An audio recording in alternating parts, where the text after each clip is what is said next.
Yuzitsu Vol 3 Bahasa Indonesia. Prolog. Monolog Chiyabashira Sae. Ada banyak cerita dalam mitologi Yunani yang mencakup kecurigaan manusia, kebencian dan kecemburuan. Pernahkah kau mendengar tentang sayap Ikarus? Berikut ringkasan sederhana dari itu. Suatu ketika, di Yunani, ada seorang penemu hebat bernama Daedalus. Daedalus diperintahkan oleh Raja Minos untuk membangun labirin tempat monster Minotaur dikurung. Namun, kemudian, dia ditinggalkan oleh Raja Minos dan akhirnya dikurung di sebuah menara bersama dengan anaknya Ikarus. Untuk melarikan diri dari menara tempat mereka dipenjara, Daedalus berhasil mengumpulkan semua bulu burung yang bisa dia temukan, sehingga dia bisa membuat sayap yang besar. Bulu-bulu besar diikat dengan benang, sedangkan yang kecil dengan lilin. Setelah sayapnya selesai dan atas permintaan anak laki-lakinya yang bertanya kapan mereka bisa terbang dengan bebas, Daedalus, sebagai seorang ayah, memperingatkannya, jika kau terbang terlalu tinggi, sayap yang diperkuat dengan lilin akan terbakar oleh matahari dan mereka akan meleleh. Hati-hati. Ikarus yang menerima nasihat berharga seperti itu, menjauh dari menara bersama ayahnya. Lalu datanglah kebebasan. Tapi kebebasan, dalam beberapa kesempatan adalah hal yang berbahaya karena membuat orang melupakan dirinya sendiri. Dengan kebebasan yang terbentang di depan matanya, Ikarus menjadi mabuk karenanya. Mungkin itu tidak terelakkan. Rasanya seperti sebuah pemecahan dari rasa sakit, situasi yang terkendali. Sepenuhnya terpesona oleh kebebasan, ia lupa saran ayahnya dan terbang lebih tinggi dan lebih tinggi. Sayap yang dibuat seperti salah satu malaikat palsu terbakar oleh sinar matahari dan lilin itu meleleh dalam sekejap mata. Akhirnya, sayap palsu terbakar habis seluruhnya. Ikarus jatuh ke laut dan mati. Apakah Ikarus hanyalah seorang pemberani yang melompat ke angkasa untuk mendapatkan kebebasan?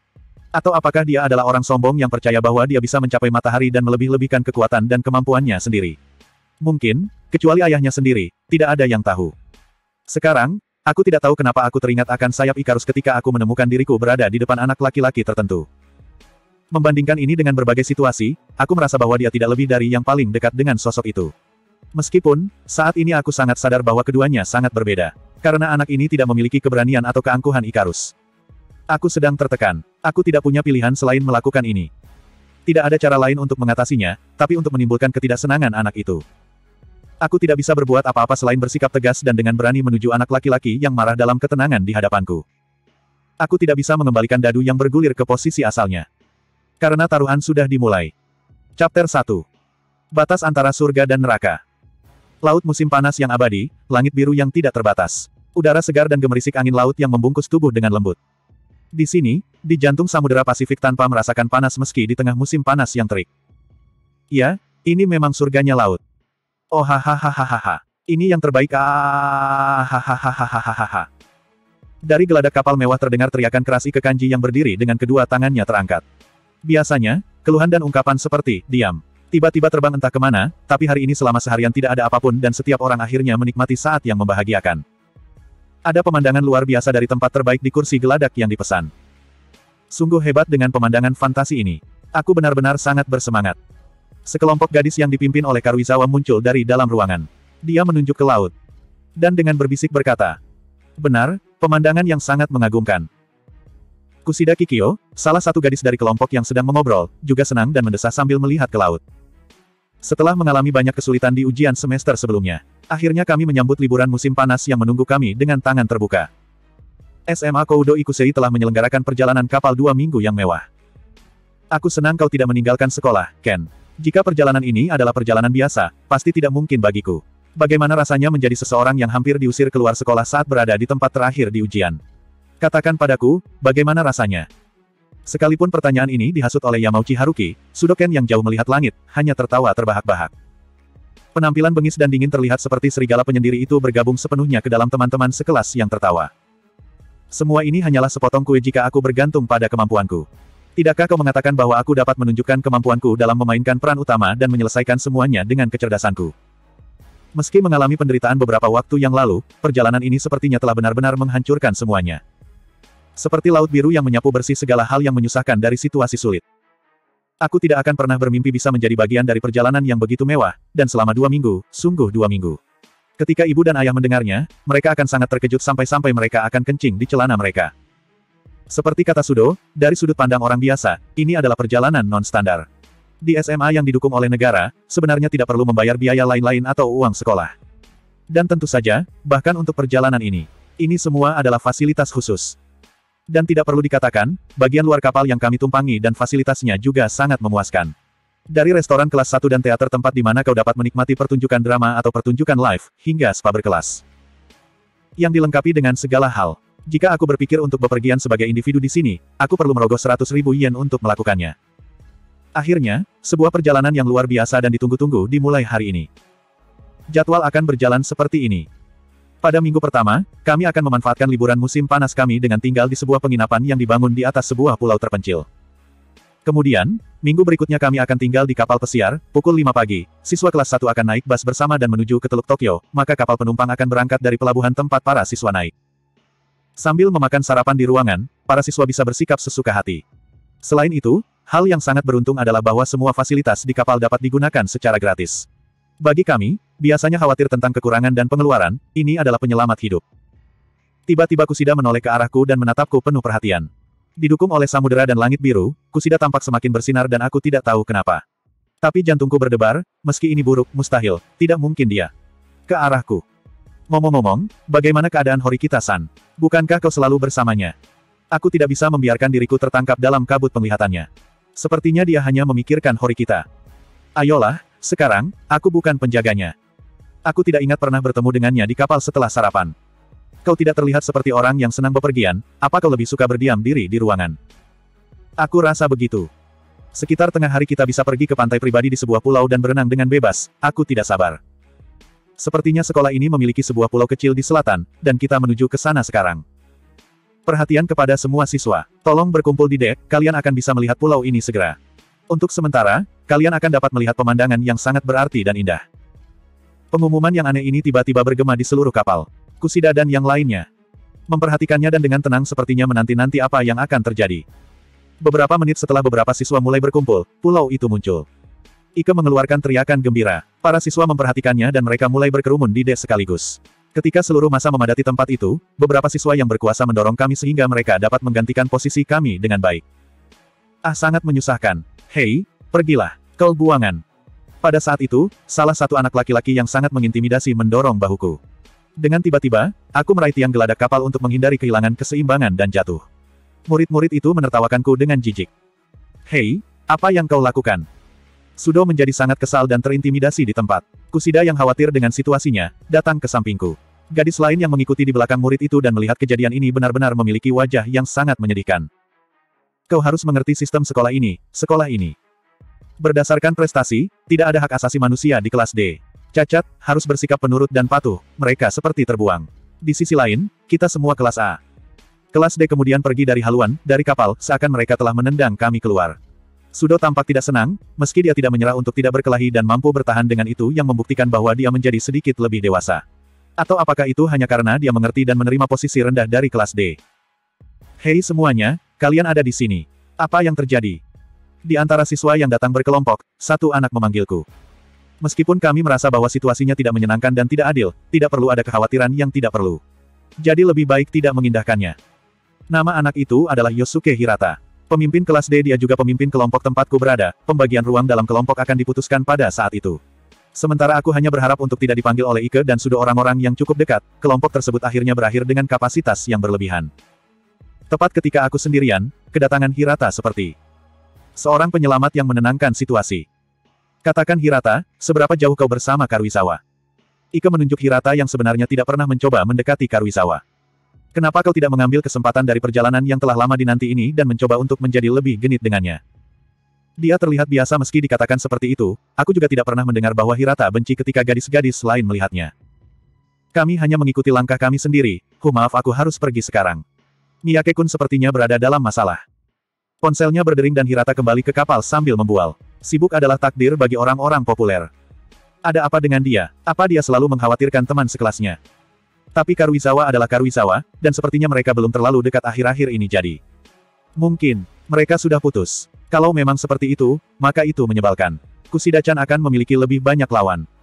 Tentu, mereka bisa menjadi kurang dekat dibandingkan saat mereka mulai berkencan. Tapi aku tidak merasa mereka bertengkar atau situasinya menjadi lebih buruk. Karena memang sepertinya mereka berteman dengan baik saat melihat mereka berbicara. Aku sudah memutuskan Haruki, aku akan mengatakannya kepada Kusida-chan dalam perjalanan ini. Yah, apa? Jika dia mencampakkanmu Ike, itu akan sangat canggung. Apa itu baik-baik saja? Ini hanya penalaran egoisku, bagaimanapun, bukankah Kusida-chan sangat imut? Karena itulah aku pikir kebanyakan anak laki-laki ingin mengajaknya pacaran.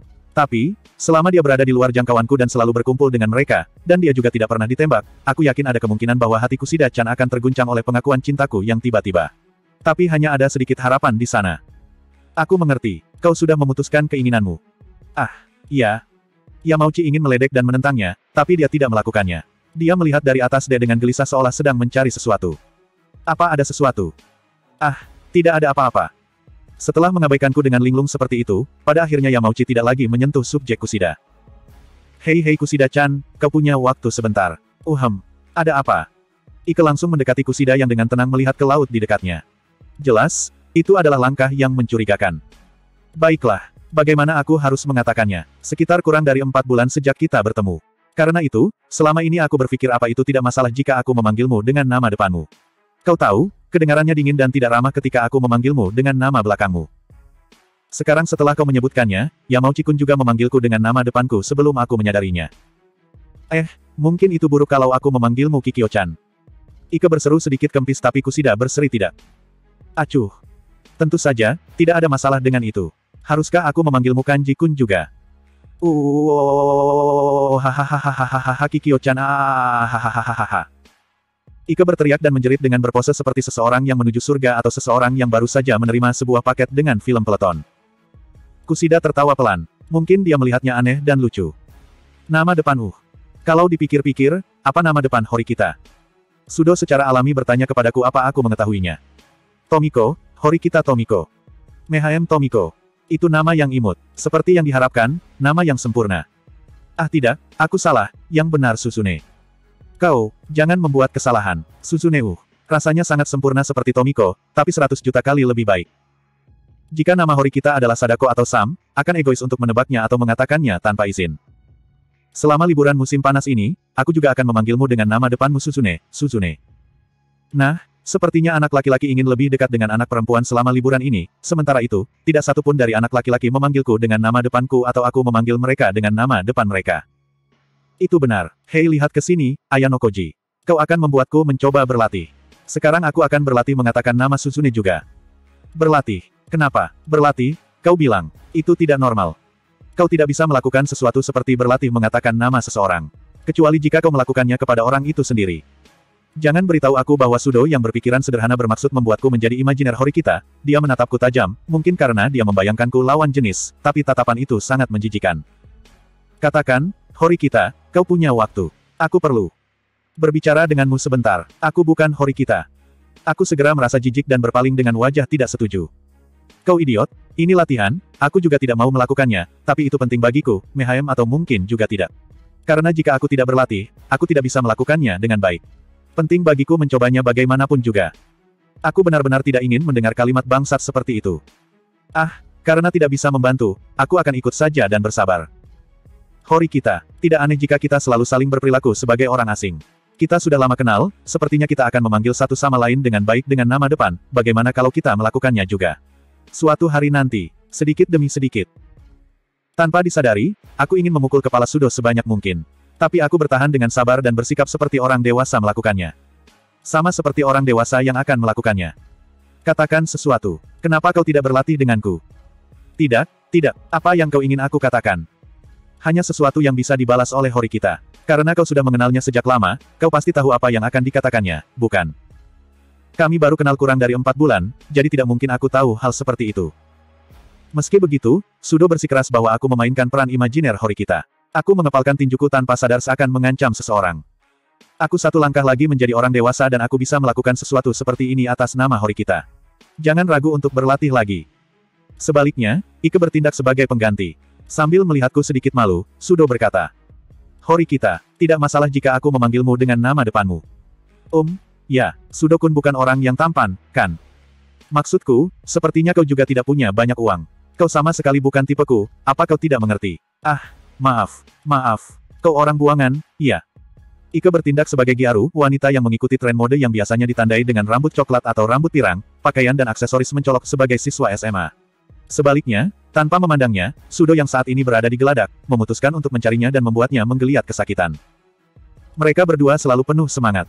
Hanya dengan melihat mereka, kelelahan terus bertambah dan menumpuk. Meski begitu, sepertinya menyenangkan. Setelah beberapa saat, keributan di sekitar itu semakin keras, antusiasme siswa juga meningkat pesat saat pulau mulai terlihat jelas dengan mata telanjang dan jaraknya semakin pendek. Aku pikir kapal itu diarahkan ke pulau tersebut, tapi aku tidak tahu kenapa kita melewati dermaga dan kapal itu mulai terus mengelilingi pulau tersebut. Luas yang dipinjamkan oleh negara untuk mengelola pulau ini adalah 0,5 km. Ketinggian tertinggi adalah 230 meter. Ini adalah pulau yang sangat kecil jika dilihat dari sudut pandang totalitas Jepang sebagai sebuah negara, tapi jika dilihat oleh 100 lusin orang di kapal pesiar seperti kita, itu bahkan terlalu besar. Entah bagaimana, kapal itu mengelilingi pulau itu dan menunjukkannya secara penuh. Ini terus berputar-putar di luar batas tanpa berubah kecepatannya. Meskipun kapal itu nyaris tidak membuat percikan air, kapal itu benar-benar melaju dengan kecepatan tinggi yang tidak wajar. Ini pemandangan yang sangat misterius. Aku terkesan, bukan begitu, Ayanoko Jikun? Oh, ya benar. Aku menatap Kusida yang matanya bersinar saat melihat pulau terpencil, dan hatiku berdetak kencang. Lagi pula, Kusida benar-benar imut. Aku ingin melindungi senyum itu dan perilakunya seperti anak-anak itu. Dari sini, kita akan mendarat di pulau yang tidak berpenghuni yang dimiliki oleh sekolah. Siswa harus mengganti pakaian kalian, periksa tas dan barang bawaan kalian dengan benar dan jangan lupa mengeluarkan ponsel kalian. Setelah itu, silakan berkumpul di geladak, tolong simpan semua barang pribadimu di kamarmu. Ada kemungkinan kau tidak bisa pergi ke toilet untuk beberapa lama, tolong persiapkan semuanya dengan baik sekarang. Pengumuman ini bergema ke sekeliling. Ternyata tempat dok di pantai pribadi sudah dekat. Sepertinya Ike dan yang lainnya akan kembali berubah menjadi begitu semangat. Aku juga membalikkan kakiku kembali ke kamar kelompok. Kemudian aku mengenakan jersey yang aku gunakan selama kelas olahraga, kembali ke geladak dan menunggu kapal mencapai pulau itu. Saat kami mendekat ke pulau yang berada tepat di depan, antusiasme siswa kelas 1 mencapai puncaknya. Sejak saat ini, mulai dari siswa kelas A, kami akan mulai turun menurut urutan dan dilarang membawa ponsel di pulau ini. Jadi tolong, serahkan secara terpisah kepada guru wali kelasmu dan turun dari kapal. Dengan suara guru di loudspeaker, para siswa menuruni tangga kapal secara berurutan. Tolong cepatlah. Meskipun kita berpakaian tipis, kita semua berkeringat di sini. Dek kapal yang berlabuh terlalu banyak terkena sinar matahari. Tidak heran banyak keluhan keluar, kelas D berdiri di atas kapal siap untuk turun sambil menahan panas, dan pada akhirnya Hori kita juga ikut bergabung. Sekilas rasanya seperti situasi yang biasa, tapi ada sesuatu yang aneh. Sepertinya ada perasaan gelisah dan tidak nyaman. Bahkan Hori kita yang biasanya adalah seseorang yang metodis dan teliti nampak cemas dengan penampilan luarnya. Meski begitu, dia tetap membuat rambut hitamnya acak-acakan sehingga tidak mengubah keseluruhan penampilannya. Dia tampak agak kedinginan dan tanpa sadar dia mengusap tangannya sambil menunggu pendaratan di pulau itu. Apa yang baru saja kau lakukan? Aku baru saja membaca buku di kamarku. Yang berjudul, Untuk Bunyi Lonceng Itu. Kau tidak akan tahu. Ayolah, itu adalah salah satu dari Ernest Hemingway, bukan? Sebuah karya yang tidak tertandingi, tidak ada keraguan tentang hal itu. Aku sudah lama memikirkannya, tapi hobi Hori kita dalam membaca buku semacam ini sangat menakjubkan. Tapi, aku bertanya-tanya tentang prioritas membaca bahkan. Selama perjalanan indah ini. Dalam keadaan seperti ini aku juga meragukan apakah aku menyukai ruangan sebagai tempat yang baik untuk membaca buku atau tidak. Tapi mari kita lupakan saja. Orang itu sendiri tidak akan mengatakan apapun tentang topik itu dan membongkar rasa ingin tahu dari sini akan menjadi sikap yang kasar. Aku cemas tentang kelanjutannya, tapi kalau dilarang membawa barang pribadi, maka aku tidak bisa berbuat apa-apa. Dengan menyesal dan canggung, aku membersihkan tenggorokanku. Ini bukan hal yang orang katakan saat turun ke pantai. Pergi ke darat dan meninggalkan kapal memakan waktu lebih lama dari yang aku pikirkan. Mungkin karena para guru membagi dan mengumpulkan murid-murid di dua sisinya dan mereka terus memeriksa barang bawaan mereka. Hei, bukankah aneh mereka terlalu ketat atau bagaimana aku harus mengatakannya, terlalu berhati-hati. Mereka bahkan harus menyita ponsel seperti sedang ujian, bukan? Sepertinya bahkan membawa terlalu banyak barang pribadi juga dilarang. Pastinya jika seseorang hanya bermain di lautan, aku juga merasa mereka tidak harus melakukan hal seperti itu. Ngomong-ngomong, di belakang kapal ada sebuah helikopter. Berbicara tentang ketidakmampuan dan keanehan yang satu itu tidak wajar juga. Memang benar itu agak mencurigakan, tapi mungkin aku terlalu banyak berpikir. Jika siswa membawa ponsel ke laut, mungkin beberapa dari mereka akan berakhir dengan basah atau rusak. Membawa hal-hal pribadi tambahan juga bisa menyebabkan banyak sampah yang akan mencemari pantai. Jika seseorang tiba-tiba jatuh sakit, pengiriman helikopter bisa berguna dan mungkin itu tidak seperti kisah yang akan diceritakan, bukan? Segera giliran kami akan datang dan kami akan turun dari jalur setelah melewati pemeriksaan ketat. Saat itu, aku belum sadar tempat ini akan menjadi batas antara surga dan neraka. Kalimat tegas datang dari guru wali kelas kami saat kami berbicara dengan santai. Mulai sekarang aku akan memanggil rombongan untuk kelas D. Murid yang telah dipanggil, jawab dengan tegas.